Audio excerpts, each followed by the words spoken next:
Hi friends, இன்றைக்கி 16th மே. இது சம்மரா வின்டரான்ற அளவுக்கு ஒரு கன்ஃபியூஷனில் இருந்தது இன்றைக்கி மார்னிங் கிளைமேட்டு. நைட்டு வேர்க்கடலை ஊற வச்சுருந்தேன் சுண்டல் செய்கிறதுக்கு. அதை வேக வச்சுட்டேன்.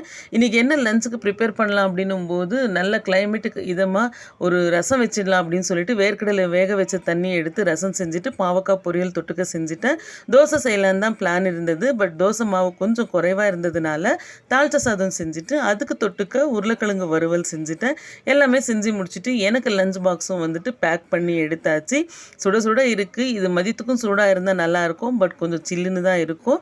பட் டேஸ்ட் வைஸ் ரொம்பவே நல்லா இருக்கும். ரசம் மதியம் சாப்பிடும்போது வேர்க்கடலை தண்ணியில் ரொம்ப நாள் கழித்து இன்றைக்கி தான் நம்ம பெங்களூரு அப்படின்ற கேப்ஷனுக்கே நாங்கள் உணர ஆரம்பித்தோம். ஏன்னா ரொம்ப நாளாக வெயிலையே போயிட்டு வெயிலையே ரிட்டன் வந்துட்டு இருந்தோம் வீட்டுக்கு. இன்றைக்கி காலையிலேருந்து நல்ல சில்லுன்னு கிளைமேட்டு, லைட்டாக ட்ரிஸ்ல இருந்தது. உங்கள் ஊரில் கிளைமேட் எப்படி இருக்குன்னு கமெண்ட் பண்ணுங்கள். தேங்க்ஸ் ஃபார் வாட்சிங். Have a good day.